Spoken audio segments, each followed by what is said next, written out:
Bonjour à tous. J'espère que vous passez une excellente journée.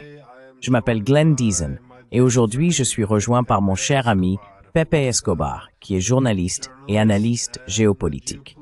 C'est bon de te revoir. Ravi de te voir, Glenn. Grand plaisir. Nous ne nous sommes pas rencontrés en personne depuis un moment, n'est-ce pas?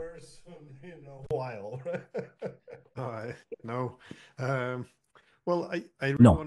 Eh bien, je voulais vraiment vous parler aujourd'hui. Je sais que vous voyagez beaucoup partout, donc je suis content d'avoir pu vous joindre entre vos voyages.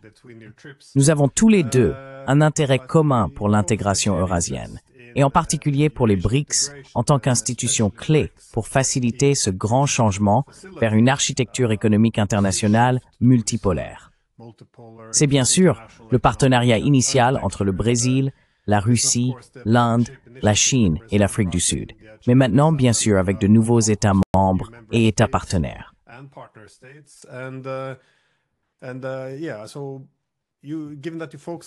Étant donné que vous vous concentrez beaucoup sur les BRICS, comment expliqueriez-vous brièvement ce que c'est et son objectif, mais aussi pourquoi son développement s'est vraiment intensifié et a pris tant d'ampleur au cours des dernières années?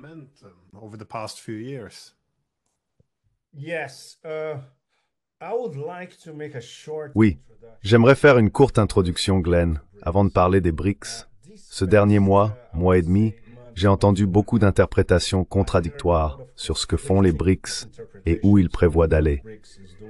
Et surtout cette année, car sous la présidence brésilienne, la quantité de travail qu'ils vont fournir par rapport à ce que les Russes ont fait l'année dernière est minimale. Comme vous le savez, le sommet des BRICS aura lieu début juillet à Rio. Ils ont eu leur première réunion il y a quelques jours fin février. Ils auront donc mars, avril, mai et juin, seulement 4 réunions avec tous autour de la table.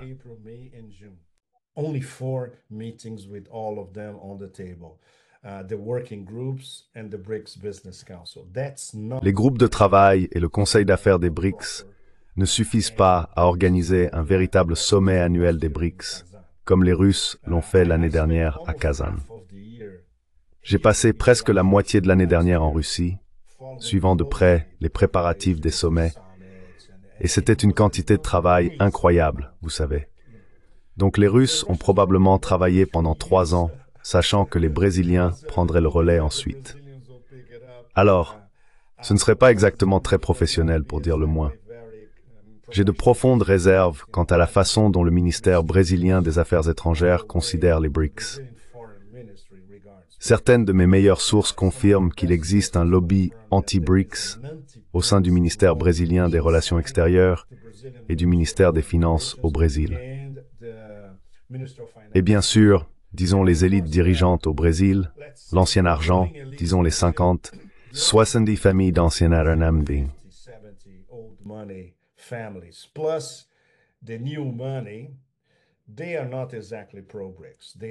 Ils ne sont pas exactement pro-BRICS, ils sont pro-US, atlantistes, cherchant des profits faciles. Ils n'ont aucune idée stratégique de ce que les BRICS prévoient de faire. Donc cette année pour les BRICS ne va pas être exactement un progrès par rapport à l'année dernière. Le sommet à Kazan, qui, comme vous le savez très bien, a été une percée énorme lorsqu'ils ont appelé 13 nouveaux partenaires, avec tout le monde assis à la table, et a eu lieu à Kazan avec Poutine, président. Pratiquement tout le monde qui compte dans le Sud global était assis à cette table ronde. C'était immensément impressionnant. Donc cette année va être très compliquée, et je me demande ce qu'ils peuvent accomplir en 6 mois avant le sommet à Rio, début juillet. Et une autre chose que vous savez probablement très très bien.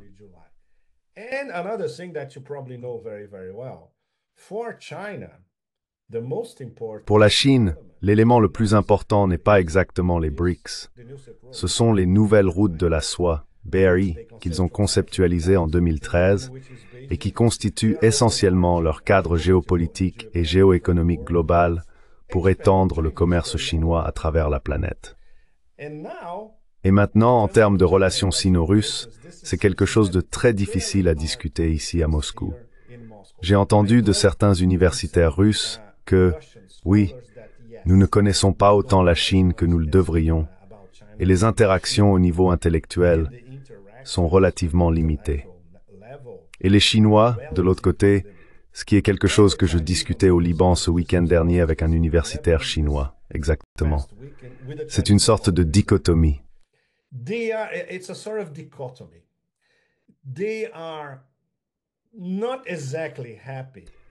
Ils ne sont pas exactement heureux, pour le dire diplomatiquement, de la guerre en Ukraine, car cela a dévalué la principale destination de l'initiative BRI, qui est le marché européen. L'Europe, comme nous le savons tous, est actuellement en difficulté financière. Ils ne trouvent de l'argent qu'ils n'ont pas que pour acheter des armes inimaginablement plus nombreuses pour l'Ukraine, comme l'a mentionné il y a quelques jours le ministre hongrois des Affaires étrangères, Péter Szijjártó. Mais en termes d'alliance commerciale entre la Chine et l'Europe, c'est très instable, pour le moins. En même temps, les Chinois tirent toutes les leçons qu'ils peuvent du succès de l'OMS et du fait que la Russie a tenu tête et défié tout l'Occident collectif et la Chine.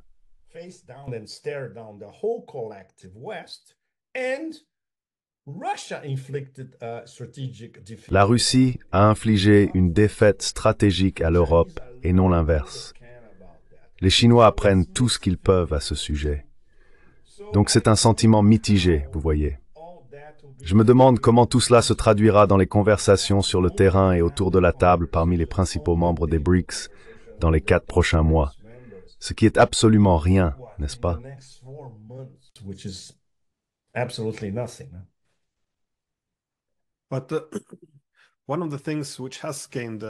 Mais l'une des choses qui a, je suppose, gagné en élan, une grande avancée, je dirais, serait le membre le plus récent, qui est l'Indonésie. Pour moi, ça n'est pas suffisamment apprécié récemment. Pour beaucoup, au moins en Europe, l'Indonésie n'est qu'un autre pays en Asie. Mais c'est vraiment un géant. C'est plus de 280 millions de personnes dans une économie en pleine croissance, stratégiquement positionnée en termes de corridors maritimes internationaux, riches en ressources. Comment percevez-vous ce changement soudain et très important dans les BRICS qui intègrent l'Indonésie?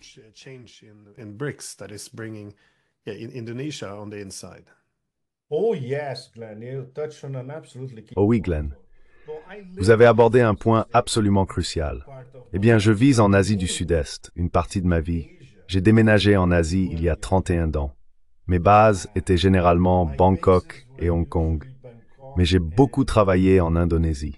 Surtout, vous savez, j'ai vu le coup d'État de Suharto devant moi, par exemple. J'ai donc suivi toute l'Indonésie post-Suharto. J'y suis allé souvent, surtout dans les années 90 et 2000. Et c'est la puissance d'ASEAN.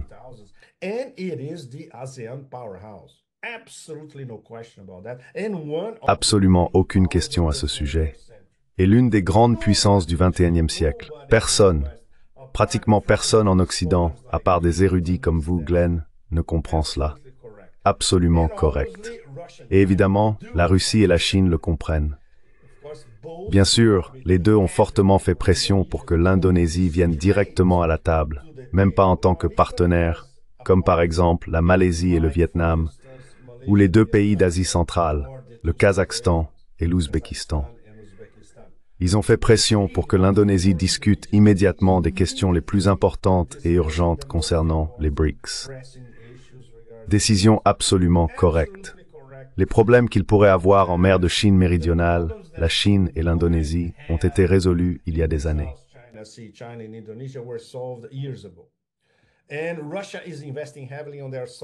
Et la Russie investit massivement dans son soft power dans les relations avec l'Indonésie, dans le cadre de l'offensive russe en ASEAN.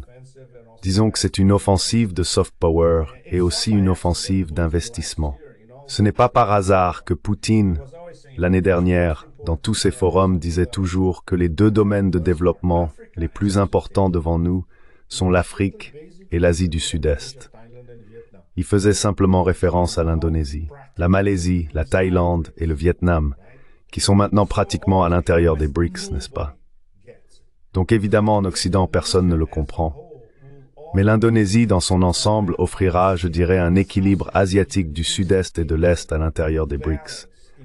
C'est essentiel, y compris les relations avec les monarchies du Golfe Persique, qui sont maintenant aussi dans les BRICS.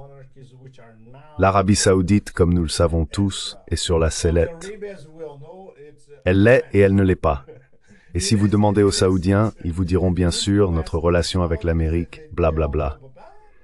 Mais à long terme, l'Arabie Saoudite est dans les BRICS. À court terme, pas exactement. Et évidemment, les Émirats arabes unis, qui diversifient leurs investissements partout, voient l'Indonésie comme l'un d'eux.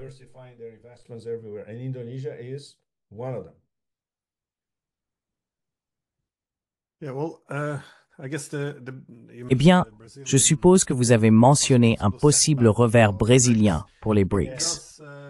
Il faut ajouter cependant que les BRICS ne sont pas centralisés dans la même mesure que beaucoup de gens l'imaginent, comme l'Union européenne, par exemple. Et c'est aussi une partie de l'attrait des BRICS qui facilite principalement ces alternatives au lieu de forcer la centralisation. Et il y a aussi ces autres branches, comme vous l'avez dit. Ils tentent d'harmoniser différentes initiatives. Vous avez donc l'initiative de la ceinture et de la route de la Chine, les Russes iraniens et les Indiens, avec cette initiative de corridor international Nord-Sud, l'Organisation de coopération de Shanghai qui fait sa part. Dans l'ensemble, c'est un réseau très décentralisé pour organiser toute cette nouvelle coopération technologique et industrielle, tous ces nouveaux corridors de transport qui se mettent en place, et, bien sûr, toute la coopération financière avec les banques et l'utilisation des monnaies nationales. C'est pourquoi j'étais un peu perplexe par le commentaire de Trump, selon lequel il allait imposer des tarifs à quiconque essaye d'éviter d'utiliser le dollar. Et pour cette raison, il a déclaré que les BRICS étaient terminés. Je suppose, a-t-il annoncé les funérailles un peu trop tôt?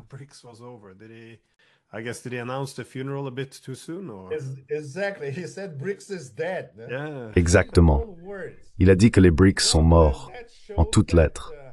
Eh bien, Glenn, cela montre que Trump et les personnes qu'il a nommées autour de lui n'ont absolument aucune idée des BRICS. C'est quelque chose qui remonte à des années. Quand j'étais à Washington il y a des années et que j'ai mentionné les BRICS, tout le monde était comme « Quoi? Club? Qu'est-ce que c'est ?» Et cela n'a pas changé même après Kazan, en octobre dernier. Vous ne voyez jamais de discussion sérieuse sur les BRICS dans les think tanks américains. Et je reçois tout le temps des bêtises dans ma boîte de réception. Ils n'ont toujours aucune idée de ce que sont les BRICS. Et évidemment, Trump arrive toujours avec une formulation tapageuse qui monopolise le cycle médiatique pendant 24 heures, 48 heures, etc. Il revient sans cesse à « les BRICS ont peur, les BRICS sont morts, etc. » sans penser aux conséquences d'imposer des tarifs de 150% sur tous les pays des BRICS. Le contre-coup pour l'économie américaine sera au-delà de massif. Et le fait est que la plupart des BRICS dans la sphère eurasiatique ne se soucient plus de l'Amérique. Ils n'en ont pas besoin. Ils commercent entre eux.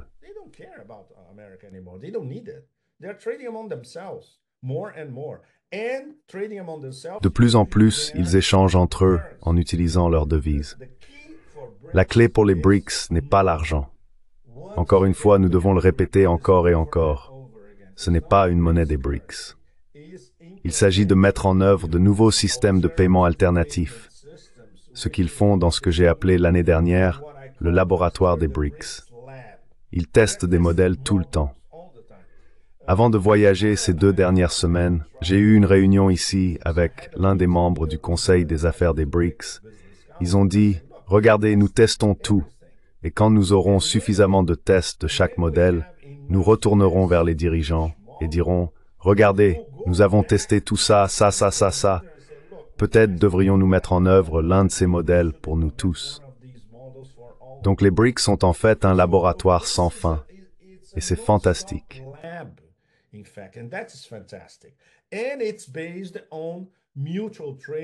Et c'est basé sur un commerce mutuel avec des monnaies mutuelles et un commerce poli avec des monnaies polies. Mais c'est tout. Et bien sûr, contourner le dollar de manière très subtile, ce que les Russes et les Chinois font déjà. 90% de leur commerce maintenant contourne le dollar sans annoncer qu'ils le font. Donc la stratégie des BRICS n'est pas conflictuelle, ce qui est très important. Lavrov le répète tout le temps. Il y a un problème sur lequel j'aimerais avoir votre avis. En fait, les BRICS devraient être plus organisés en tant qu'organisation multilatérale avec un secrétariat et des règles plus contraignantes. Pour le moment, c'est comme un club lâche.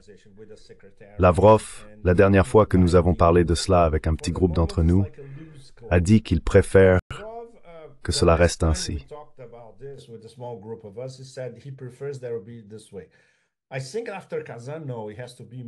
Je pense qu'après Kazan, non, il faut que ce soit plus organisé. Pas regimenté, mais plus organisé. Parce que ce qui les attend est littéralement une guerre de Trump 2.0 contre les BRICS, avec certains d'entre eux en première ligne comme l'Afrique du Sud et le Brésil, par exemple. Il y aura des pressions sur la Turquie pour ne pas se rapprocher des BRICS. Il y aura des pressions sur l'Indonésie, bien sûr, et des pressions sur l'Ouzbékistan et le Kazakhstan. Sans aucun doute. Donc les BRICS doivent être plus solides en tant qu'organisation multilatérale. J'aimerais beaucoup entendre votre avis à ce sujet, en fait.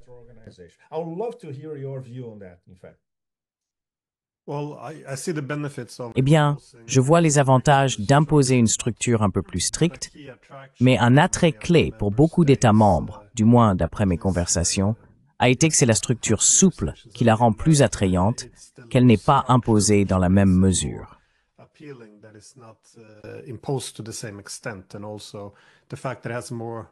Et aussi le fait qu'il ait un format multilatéral. C'est pourquoi nous n'allons pas simplement utiliser cette seule monnaie, ce seul système de paiement. Le fait qu'il y ait des alternatives, et je pense que c'est aussi quelque chose de tout à fait nécessaire à un système multipolaire. Parce que si tout était, vous savez, voici le nouveau, par exemple, seul système de paiement chinois, tout le monde doit utiliser celui-ci. Je pense que beaucoup se sentiraient un peu piégés. Exactement.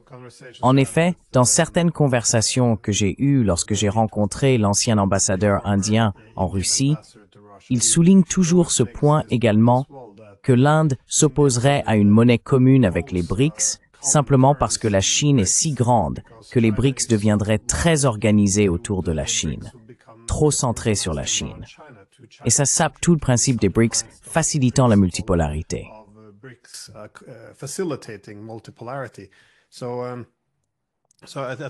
Je pense donc que c'est souvent de là que vient la force d'une structure un peu plus souple. Mais bien sûr, je ne rejette pas le point que vous soulevez, à savoir que comme elle est également attaquée, cela crée une certaine pression pour établir des structures plus fixes. Mais c'est aussi pourquoi je pense que la critique ou même l'attaque des États-Unis contre les BRICS est une erreur, car même menacer d'utiliser des sanctions contre les pays des BRICS pour les empêcher de commercer dans leur propre devise, tout cela revient à négliger ce que sont les BRICS. C'est ce que sont les BRICS. Il y a un manque de confiance dans le système économique centré sur les États-Unis parce que les États-Unis sont en déclin relatif.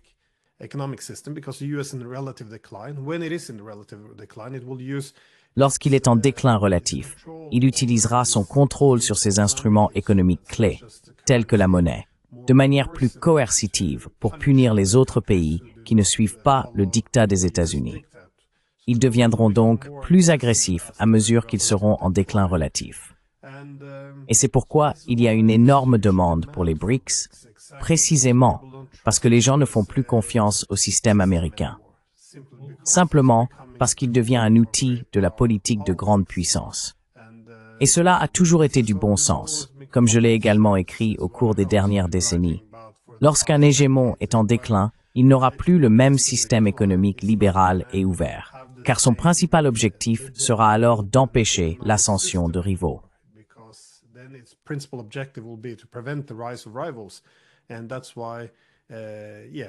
Et c'est pourquoi, de l'accès libre dans ces corridors de transport, l'accès à ces technologies et industries, l'accès à ces banques, ces devises, tout sera militarisé pour empêcher la montée des rivaux. C'est pourquoi vous voyez maintenant le vol des réserves nationales russes, ou les efforts pour détruire ou inhiber la montée technologique de la Chine. Donc, à mesure que la confiance dans le système américain diminue, c'est pourquoi les gens se tournent vers les BRICS. C'est, je pense, une approche très imprudente de la part de Trump de menacer les BRICS de ne pas créer d'alternatives, car cela ne fait que prouver qu'ils en ont besoin. Je pense aussi que nous en avons plus besoin maintenant que jamais, puisque le système hégémonique est terminé.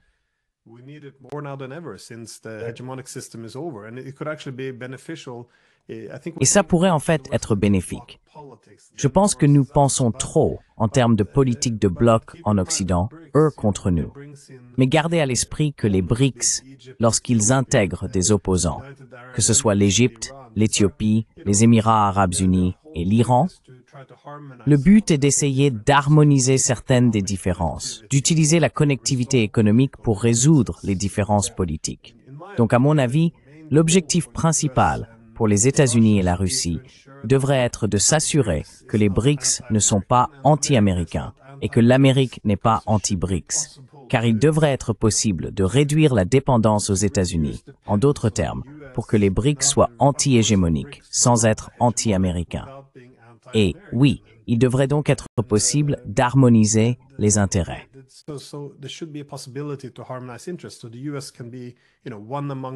Donc, les États-Unis peuvent être, vous savez, l'une des grandes puissances parmi d'autres. Ils n'ont pas besoin d'être vaincus. Mais lorsqu'ils se positionnent comme un adversaire direct des BRICS, en essayant de détruire cela, alors vous créez un format plus à somme nulle. Et je pense que c'est une énorme erreur. En effet, lorsque j'ai rencontré Poutine en novembre, je lui ai même posé cette question. Je me souviens très clairement comme, vous savez, est-il possible que, vous savez, les BRICS et cette coopération soient, vous savez, bien sûr, anti-hégémoniques, ce qui serait une chose positive alors que l'unipolarité touche à sa fin, mais sans être anti-américain. Et comment différencieriez-vous les deux?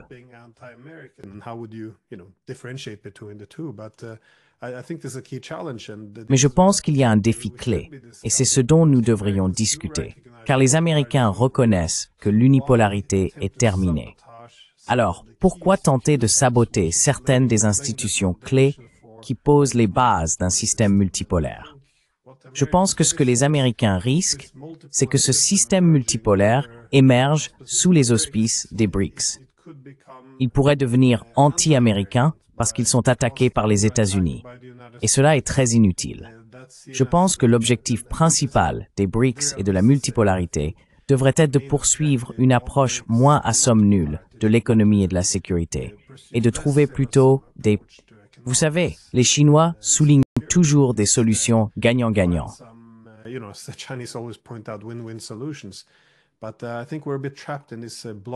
Mais je pense que nous sommes un peu piégés dans cette politique de bloc en Occident.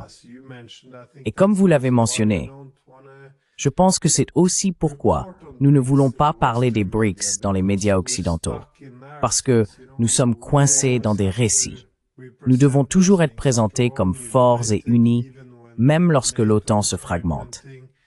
Nos adversaires, les Russes et les Chinois, doivent toujours être présentés comme se méfiant les uns des autres, et tout un mariage de convenance. Donc, nous vivons dans cet univers alternatif. Et en conséquence, lorsque vous avez ces développements majeurs dans les BRICS, que font nos médias?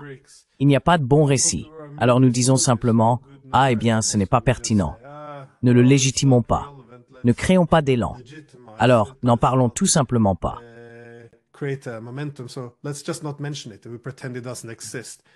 Nous faisons comme si cela n'existait pas.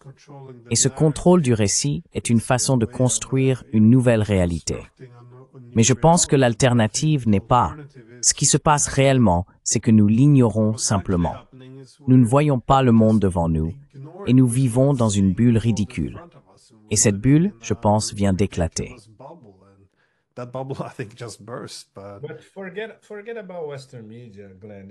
Mais oublie les médias occidentaux, Glenn. Écoute, je suis dans ce milieu depuis 4 ans. Tous les correspondants étrangers à l'ancienne, et je suis l'un des derniers encore en vie, savent comment fonctionnent les médias grand public occidentaux. Et maintenant, nous ne nous en soucions plus parce qu'ils sont devenus insignifiants. Les réseaux sociaux sont là où se déroule le débat. Et sur les réseaux sociaux, nous avons au moins quelques aperçus, même à travers le Nord global, d'analystes qui commencent à comprendre ce que sont les BRICS. Mais le point le plus important, La seule personne qui peut réellement expliquer à Trump ce que sont les BRICS, c'est Poutine, en tête-à-tête. Xi Jinping ne pourrait pas le faire. Poutine le peut, surtout parce que la force motrice des BRICS, je dirais au cours de l'année écoulée et même avant l'année écoulée avec le sommet de Kazan, est russe. Et à l'avenir, elle continuera de russe. Surtout parce que la Russie a maintenant le poids d'avoir infligé une véritable défaite stratégique à tout l'Occident collectif. Donc, le président des États-Unis doit écouter le président de la Fédération de Russie.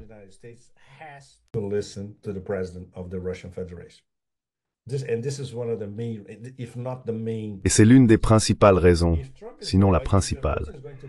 Si Poutine veut convaincre Trump que les BRICS ne sont pas anti-américains, ce qu'ils ne sont pas par définition, les BRICS cherchent à trouver une forme et un cadre différent de relations internationales, géopolitiques et géoéconomiques. Cela n'est pas nécessairement anti-américain. L'Amérique peut également être à la table, bien sûr. Mais essayez d'expliquer cela, non seulement à Trump, mais aussi à l'état profond des États-Unis. Dans ce cas, c'est absolument hors de question. Mais Trump pourrait comprendre cela et ajuster ses politiques vers, je dirais, une certaine accommodation vis-à-vis des BRICS. Pour le moment, c'est très compliqué, Glenn, car il est impliqué dans tant de batailles sur tant de fronts simultanément. Et pour lui, la politique étrangère n'est pas le principal champ de bataille.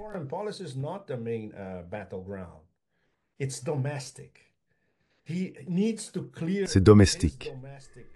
Il doit d'abord assainir son marécage domestique. Sinon, ils le dévoreront vivant dans les 2 prochaines années. Et il le sait, parce qu'il a appris de Trump 1.0.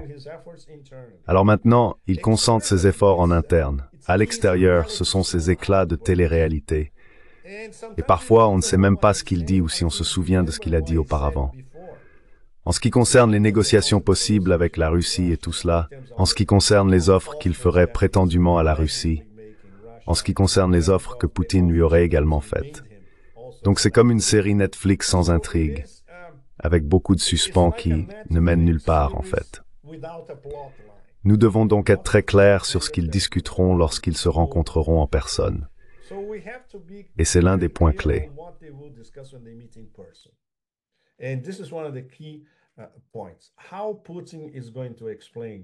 Comment Poutine va expliquer à Trump les répercussions de ce qui s'est passé et se passe encore en Ukraine, ce que ces grandes nations émergentes, à travers la majorité mondiale, essayent de faire, en termes de recherche d'un nouveau système de relations internationales qui n'exclut pas les États-Unis, mais les intègre également.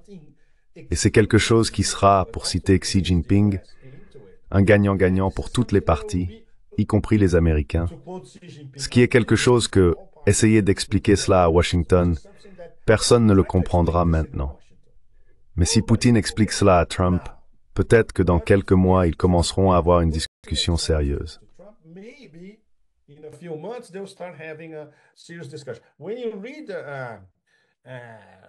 Quand vous lisez des articles de groupes de réflexion sur la politique étrangère de Trump, c'est toujours une mentalité de guerre froide. Ces gens sont très très stupides et ils vivent encore dans le passé. C'est comme une agglomération de la pensée du général Kellogg. Vous savez, ensemble. C'est une blague. Donc je dirais que c'est à la puissance intellectuelle des BRICS, probablement via les réseaux sociaux, probablement via l'analyse que vous faites, entre autres, d'expliquer aux faiseurs d'opinion occidentaux sont les BRICS.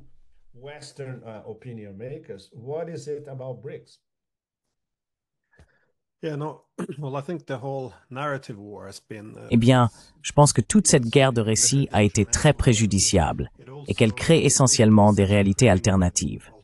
Je pense que cela a été un problème clé.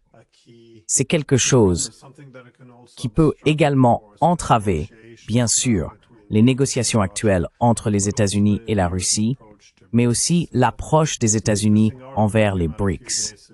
Il y a eu un article intéressant qui est sorti il y a quelques jours par George Beebe, l'ancien directeur de l'analyse russe de la CIA, dans lequel il a souligné que la guerre des récits, le contrôle des récits, a été une grande partie de cette guerre par procuration contre la Russie. Et il soutient maintenant que la réalité l'emporte, parce qu'il existe une réalité objective. Je pense que c'est un point très important à faire passer également, parce que vous réalisez quelle étrange bulle de réalité, surtout ici en Europe, a été créée. Par exemple, maintenant que les États-Unis parlent à la Russie, il y a une raison derrière cela.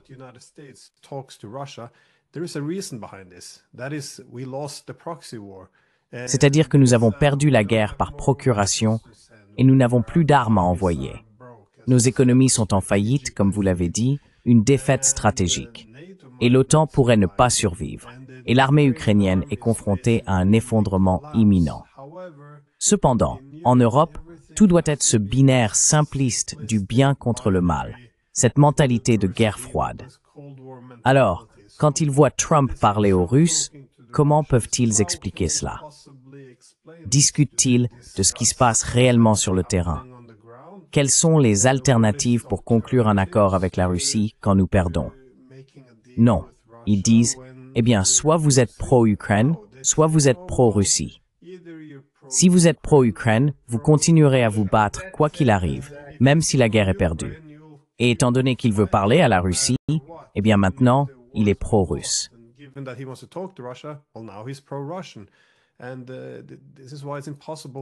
Et c'est pourquoi il est impossible d'avoir un discours sensé sur ce continent. Personne n'est capable de discuter des motivations pour lesquelles la Russie a envahi au départ. Le seul récit est, vous savez, qu'il est le nouveau Hitler ou qu'il veut restaurer l'Union soviétique. Nos propres actions sont toujours exclues de l'équation. C'est une condition. Sinon, nous pourrions suggérer que cela a été provoqué. C'est la même chose que l'élection de Trump. Personne ne pouvait imaginer que Trump pourrait être réélu, parce que personne n'a jamais expliqué pourquoi les Américains ont rejeté Kamala et pourquoi ils l'ont adopté. C'est la même chose avec les sanctions. C'est tellement frustrant que pendant 3 ans, j'ai expliqué pourquoi les sanctions ne fonctionneraient pas, pourquoi elles se retourneraient contre nous, et pourquoi la Russie s'était rendue immunisée, car c'est l'un de mes principaux domaines de recherche.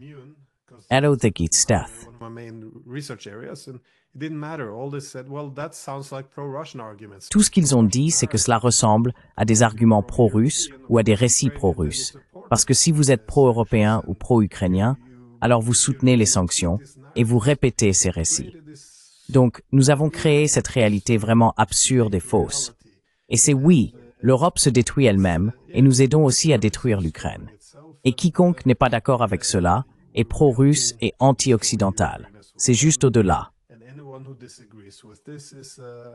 Et c'est pourquoi je suis un peu inquiet de savoir qui fournit réellement des informations à Trump ici.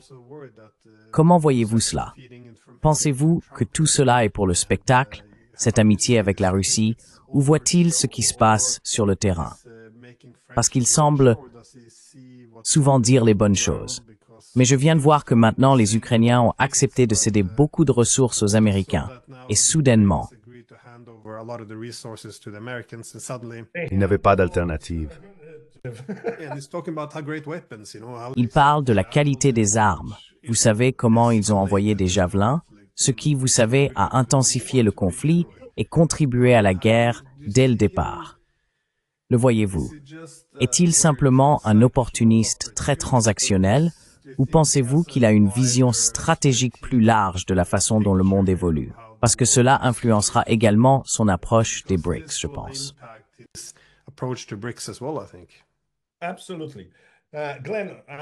Absolument. Glenn, avec Trump, nous devons toujours suivre l'argent. Il est arrivé à la conclusion, même avant d'être élu, que cette guerre est une très mauvaise affaire, surtout pour les États-Unis. Alors que fait-il? Il transfère le coût de l'après-guerre en supposant que la guerre continuera, parce que c'est exactement ce que l'Union européenne, la Commission européenne veulent. Ces idiots croient vraiment qu'ils peuvent gagner une guerre contre une superpuissance comme la Russie. D'accord, qu'ils y réfléchissent et qu'ils se fassent harakiri progressivement. Pas de problème, c'est leur problème. Maintenant, ils ont un problème supplémentaire parce qu'ils doivent payer. Alors que fait Trump? D'accord, vous voulez continuer la guerre? Pas de problème, c'est votre problème. Vous devez supporter 5% du PIB tous autant que vous êtes. Nous n'allons pas contribuer plus que nous l'avons fait. Nous voulons récupérer notre argent, ce qui est, comme vous venez de le mentionner, cet accord d'extraction et d'exploitation des ressources naturelles ukrainiennes. C'est typique de Trump. Donc au moins, nous allons récupérer notre argent, voire plus que notre argent.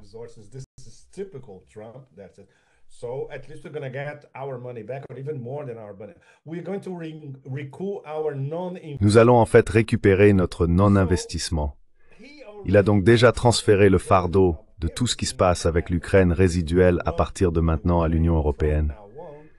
Comment vont-ils continuer avec leur stratégie de guerre? Personne ne le sait parce qu'ils n'ont pas ce genre d'argent. Point final, pour commencer. Ils n'ont pas d'armes. Point final. Cela signifie qu'ils devront acheter des quantités inimaginables, pour citer à nouveau les Hongrois, d'armes aux Américains. Ainsi, les Américains vont gagner 2 fois sur tout cela. Et la chose la plus extraordinaire est que ces idiots à Bruxelles ne le voient même pas. Maintenant, avec le nouveau chancelier allemand de BlackRock, nous avons un aperçu que certains d'entre eux commencent à comprendre la situation.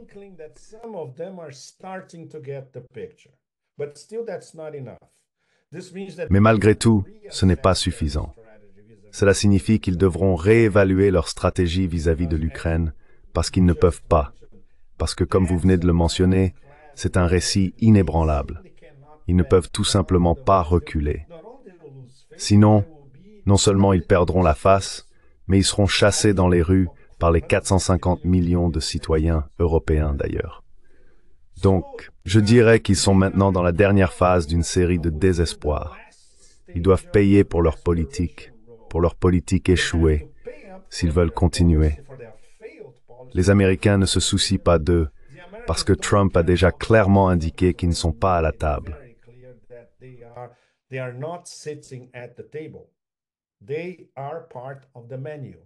Ils font partie du menu, c'est le titre de toute l'histoire. Parce que comme vous le savez très bien, nous vivons tous les deux en Europe, vous plus que moi, mais nous vivons tous les deux en Europe une partie de notre temps. Et nous voyons comment ces élites européennes sont à la fois si arrogantes et ignorantes, avec un complexe de supériorité absolument impossible à secouer. Donc elles ne changeront pas d'attitude, quoi qu'il arrive. Maintenant, elles doivent trouver l'argent qu'elles n'ont pas pour payer la continuation de leur défaite stratégique à long terme. Elles ne peuvent pas compter sur les Américains pour cela.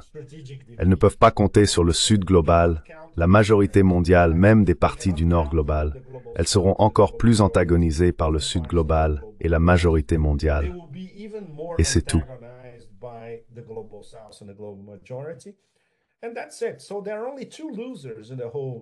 Il n'y a donc que 2 perdants dans tout le projet ukrainien. L'Ukraine elle-même, qui est maintenant condamnée à être un État résiduel, totalement décimé, économiquement, politiquement, en termes humains, en termes de population, vous le nommez, et l'Union européenne et l'OTAN, ce qui conduira finalement à la dissolution, je dirais simultanée de l'UE et de l'OTAN, probablement en parallèle et probablement en même temps, et plus tôt que nous le pensons.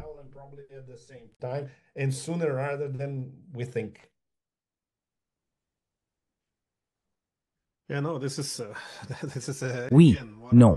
C'est encore une fois ce que je voulais dire par l'absurdité du discours et ce qui se passe quand on vit dans une bulle. Parce que maintenant, l'UE, bien sûr, va dépenser de l'argent qu'elle n'a pas pour acheter des armes qui n'existent pas, afin de continuer une guerre que les Russes, les Américains, les Chinois et la majorité des Ukrainiens d'ailleurs veulent en fait terminer. Et tout cela est censé avoir du sens, et ils se félicitent mutuellement d'être du bon côté de l'histoire. Non, c'est assez extraordinaire. Et je pense qu'un bon exemple de cela, je ne suis pas sûr si vous avez suivi la discussion du G7, parce que Trump suggère peut-être que la Russie devrait être réintégrée pour en faire le G8, et les Européens, vous savez, ne sont pas intéressés. Et les Russes ont dit qu'ils ne sont pas intéressés. Oui, ils ne mettront pas de conditions strictes.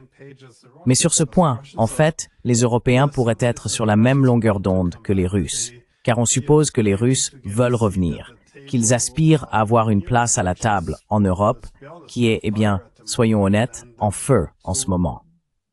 Mais les Russes sont avec les BRICS. Ils préparent un avenir en Orient et dans le monde non occidental, non pas pour être nécessairement anti-occidentaux, mais simplement pour que l'Occident compte moins. Et c'est, je suppose, l'objectif principal des BRICS, pas anti-occidental, mais moins centré sur l'Occident. Et donc tout cela, si nous passons à la prochaine discussion en Europe, ce sera de savoir si l'on permet ou non à la Russie de rejoindre le G7, ce qui ne l'intéresse pas vraiment. Cela montre juste un décalage, n'est-ce pas? Oui.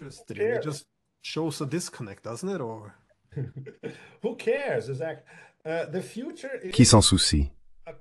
L'avenir se trouve à travers l'Eurasie, ou ce que nous pourrions appeler l'Afro-Eurasie, et ce BRICS élargi, BRICS intercontinental élargi, c'est ça, avec toute cette liste énorme de ceux qui veulent également devenir partenaires. La liste continue, elle est toujours de 30 et quelques, probablement plus de 40 maintenant. Et c'est, je dirais, au-delà de l'impossible d'expliquer aux élites transatlantiques, atlantiques, dirigeantes, qu'il y a un nouveau paradigme en ville. Ils ne l'admettront jamais parce que s'ils l'admettent, ils doivent d'abord admettre que les quelques 250 dernières années de domination occidentale incontrôlée de la planète sont terminées. Et deuxièmement, qu'ils ont subi une défaite stratégique majeure par la Russie en Novorossiya, lorsqu'ils pensaient qu'ils détruiraient la Russie et pileraient ensuite toutes les ressources russes. Ils y croyaient profondément, il y a exactement 3 ans. Nous nous en souvenons tous, n'est-ce pas? Alors pouvez-vous imaginer admettre tout cela en même temps, Glenn?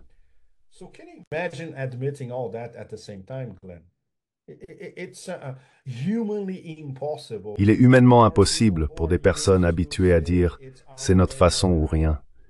Et maintenant, elles se retrouvent au milieu de la route, comme des animaux écrasés. Comme ça, l'histoire. Ces rebondissements de l'histoire sont toujours fascinants, n'est-ce pas? Mais c'est la position dans laquelle elles se trouvent. Les Amériques sont différentes. C'est toujours un empire. Nous devons tous vivre avec. Il y a des moyens de contenir l'empire et d'essayer, disons, d'avoir un dialogue avec l'empire, comme Lavrov et Ryabkov le disent toujours. En tenant compte de l'histoire, de la géographie, de la culture et des intérêts stratégiques des autres nations, bien sûr, il est possible d'avoir un dialogue. Cela devra repartir de zéro. Ce que nous voyons maintenant, c'est une relation entre les États-Unis et la Russie qui redémarre littéralement de zéro.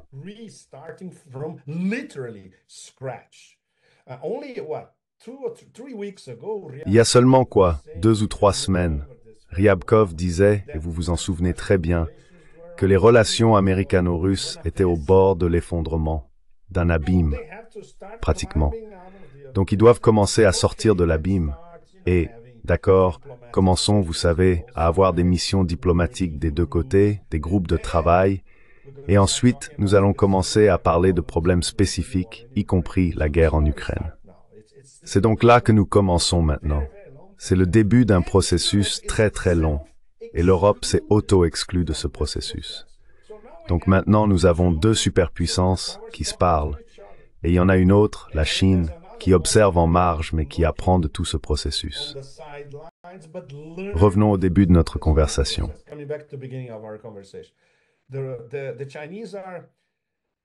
Les Chinois sont, on peut le dire, fascinés parce qu'ils sont sur le point d'apprendre sur ces rebondissements car ils sont les prochains. Et ils savent qu'ils sont les prochains. Trump dit que la menace stratégique majeure et la grande bataille sont contre la Chine, ainsi que les personnes autour de lui. Ils sont tous xénophobes, essentiellement. Donc c'est là où nous en sommes en ce moment, au début d'un long chemin. Elep is fascinerande tour. Dizina Reithmuthabd.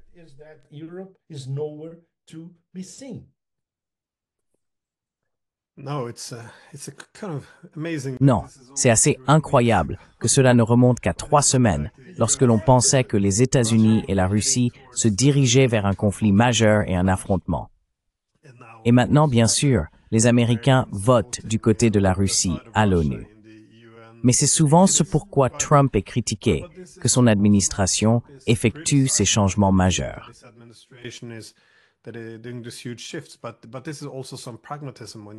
Mais c'est aussi une forme de pragmatisme lorsque vous réalisez que le modèle hégémonique en Europe s'est effondré. À un moment donné, il faut corriger le cap. Je pense que c'est le problème que vous soulignez en Europe, qui deviennent tellement idéologiques et piégés dans leur propre récit qu'ils voient que cela touche à sa fin, et pourtant ils ne sont pas capables de changer de cap. Au lieu de cela, ils se plaignent d'être exclus des négociations les plus importantes qui arrivent maintenant, mais ils ne sont pas prêts à parler à leurs homologues. Ils montrent qu'ils ont des attentes irréalistes, ils montrent qu'ils sont peu fiables, et pourtant, ils se plaignent d'être exclus.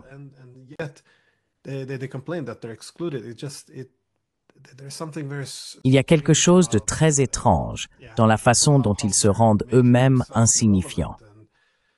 Et il y a aussi ce que vous avez suggéré, qu'ils ont été les sujets du système mondial pendant si longtemps, ceux qui déplaçaient toutes les pièces. Ils ne réalisent pas qu'ils ont été rétrogradés au rang d'objets, qu'ils ne sont pas assis à la table avec l'Amérique. Ils sont déplacés comme des pièces. Et je me souviens avoir écrit un livre en 2021, enfin, publié du moins, qui s'appelait L'Europe comme la péninsule occidentale de la Grande Eurasie. Oui, j'ai lu ce livre et je l'ai adoré. Tu étais le seul à le conceptualiser de cette manière, Glenn. Personne d'autre ne le faisait.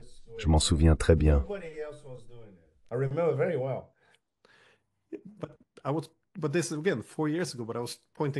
Mais cela remonte à 4 ans. Mais je soulignais la direction que nous prenons maintenant. Et cela se passe dans un système multipolaire. Les Américains exigeront davantage de l'Europe. C'est-à-dire, faites vos 5%, transférez des industries en Amérique, achetez notre énergie coûteuse, nos armes coûteuses et soyez plus obéissants. Et coupez-vous des Russes et des Chinois. Et en même temps, l'Amérique elle-même, étant moins pertinente, prendrait ses ressources limitées et se tournerait vers l'Asie. Donc, pour que l'Europe soit pertinente, elle devait commencer à se diversifier.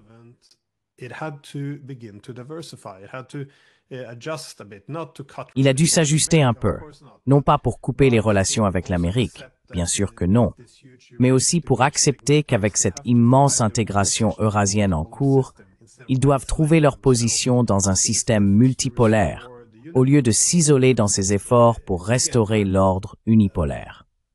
Et encore une fois, ils ont tout fait de travers, et ils deviennent de plus en plus insignifiants. Et en tant qu'Européen, cela me fait vraiment mal de voir cette folie. Et encore une fois, c'était un continent où, vous savez, Henry Kissinger est né.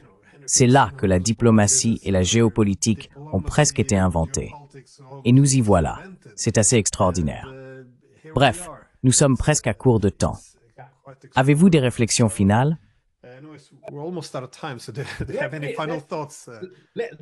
Oui, non, laissez-moi vous poser une question. J'ai hâte de vous poser cette question, Glenn.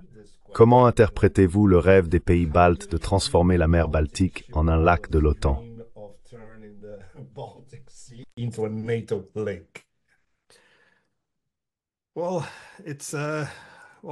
Eh bien, à première vue, cela ressemble un peu à de la comédie.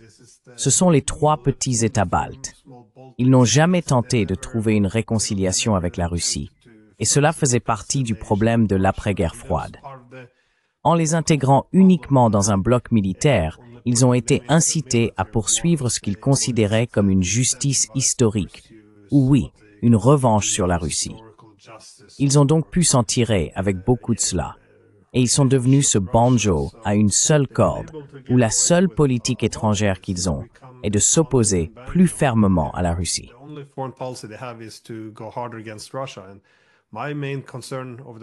Et ma principale préoccupation au cours des 3 dernières années est que nous avons tiré toutes les mauvaises leçons. Au lieu de provoquer la Russie, nous nous sommes dit que, oh non, les États baltes avaient raison depuis le début. Poutine est Hitler et la Russie est maléfique. Alors nous avons essentiellement remis les clés de la voiture aux États baltes et dit, vous savez, gérez nos politiques étrangères. Maintenant, la chef de la politique étrangère de l'UE, Kaja Kallas, est assise là en disant « Oh, nous ne croyons pas en la diplomatie, pas avec la Russie. Vous savez, nous ne parlons pas aux criminels de guerre. Donc notre principal diplomate ne veut pas faire de diplomatie. » Au lieu de cela, elle parle ouvertement de démanteler la Russie en plus petits pays. Je veux dire, nous avons donné les clés de la voiture à des maniaques, pour être honnête. Des maniaques, exactement. Et l'UE se rendra elle-même insignifiante parce que, dans les années à venir, pas seulement des années, des mois, des semaines, la pertinence et l'avenir de l'UMM dépendront de sa capacité à s'adapter à ces nouvelles réalités.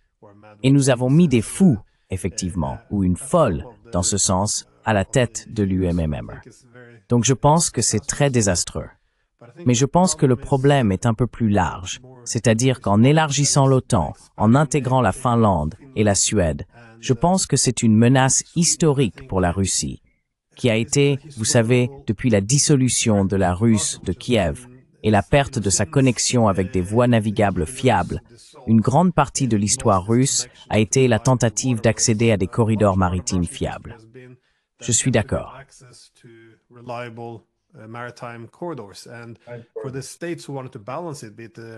Pour les États qui voulaient équilibrer la situation, que ce soit les Britanniques ou les Américains, la stratégie a toujours été d'empêcher cela de se produire. Donc, ce que je vois maintenant est assez inquiétant, parce qu'en militarisant la Scandinavie à l'ampleur qu'ils le font actuellement, encore une fois, je ne sais pas où les choses vont aller, mais ils vont confronter les Russes dans l'Arctique. Ils essaieront de mettre en place un blocus. Eh bien, ils parlent ouvertement de mettre un blocus sur les Russes dans la mer Baltique. Vous avez des officiers de l'OTAN qui disent « Eh bien, maintenant que nous avons la Finlande et la Suède, nous pouvons essentiellement faire de la mer Baltique un lac de l'OTAN. » C'est quelque chose que les États baltes et la Pologne répètent également. Cela mettra une grande pression sur Kaliningrad. Un ancien secrétaire général de l'OTAN a dit que dans le futur, nous pourrions mettre un blocus sur Saint-Pétersbourg.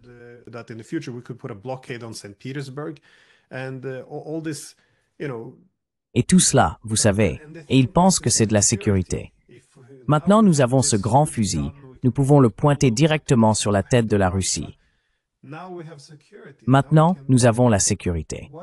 Que devons-nous attendre de la Russie? Vont-ils capituler? Je veux dire, c'est en grande partie ce dont la guerre en Ukraine était également question, c'est-à-dire expulser les Russes de la mer Noire.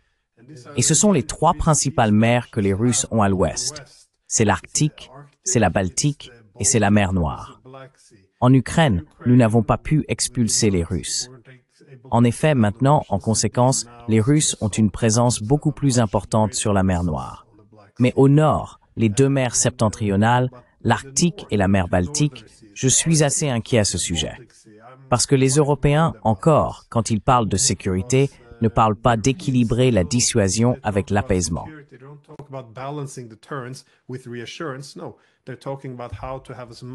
Non, ils parlent de comment avoir autant de puissance de feu que possible, autant de menaces que possible pour la Russie.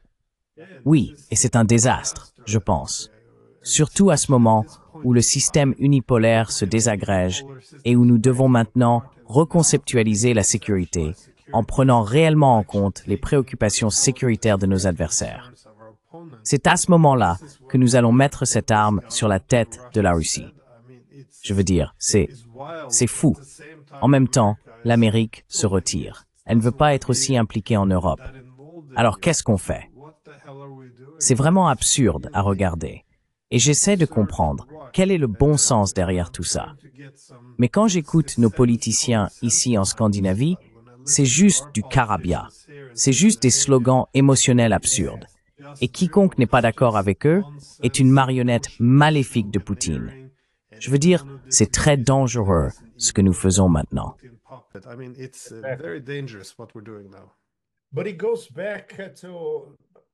Mais cela revient, je dirais, au cœur de notre conversation, Glenn. Quand vous avez une femme folle mise à la tête de la politique étrangère de l'UMM, représentant 400 millions de citoyens européens, électeurs, contribuables, Cela vous dit tout ce que vous devez savoir sur le fonctionnement de la Commission européenne, qui est cette organisation kafkaïenne à Bruxelles. Il vous suffit d'une journée pour marcher dans les couloirs de la Commission européenne pour comprendre comment elle fonctionne. C'est au-delà de Kafka. Cela vous dit donc tout ce que vous devez savoir sur la façon dont l'Europe est gouvernée.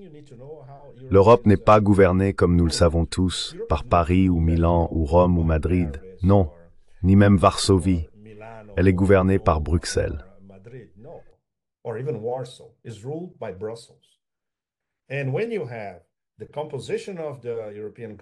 Et quand vous avez la composition de la Commission européenne, le cas de Carlos, ceux qui l'ont précédé, qui étaient encore plus stupides, plus la porte tournante à l'OTAN, où vous passez d'un Norvégien à un Néerlandais, cela devient encore pire et encore plus déconnecté de la réalité. C'est tout ce que vous devez savoir. Je dirais comme le puits et le pendule d'Edgar Allan Poe, qu'ils plongent tous les deux dans le puits. L'UE et l'OTAN en tant qu'institution, institution européenne. Ce n'est pas ce que pense le citoyen moyen en Normandie, en France ou dans le Piémont, en Italie, sur la façon dont l'Europe devrait fonctionner, être gouvernée au bénéfice des citoyens européens.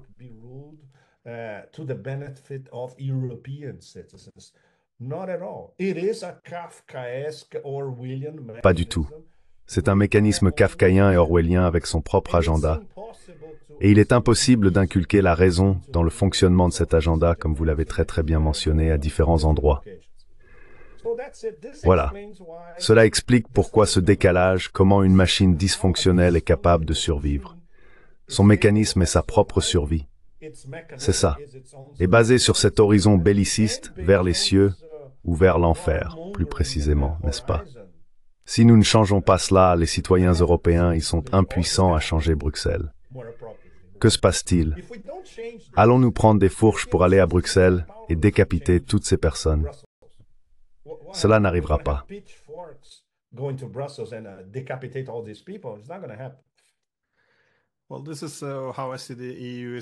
Eh bien, c'est ainsi que je vois l'UE se rendre elle-même insignifiante. Non seulement en mettant de côté la question russe et les Américains, mais regardez simplement la Chine. Si l'Allemagne veut avoir une économie compétitive et rester pertinente, elle doit trouver des accords économiques, notamment pour la modernisation avec les Chinois. Eh bien, au moins diversifier. Ne pas se couper de l'Amérique, mais diversifier. Mais quand les Allemands vont en Chine pour essayer d'améliorer les relations et d'avoir des liens économiques, ils sont suivis par les von der Leyen, les Kallas et le reste de la bureaucratie de l'UMIU, qui font le contraire. Ils veulent être l'UE géopolitique. Ils veulent défier les Chinois et lancer quelques menaces.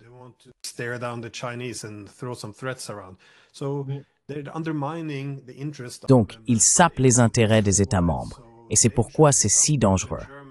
À un moment donné, les Allemands, s'ils veulent être pertinents, doivent reconnaître que l'UE ne leur rend pas service.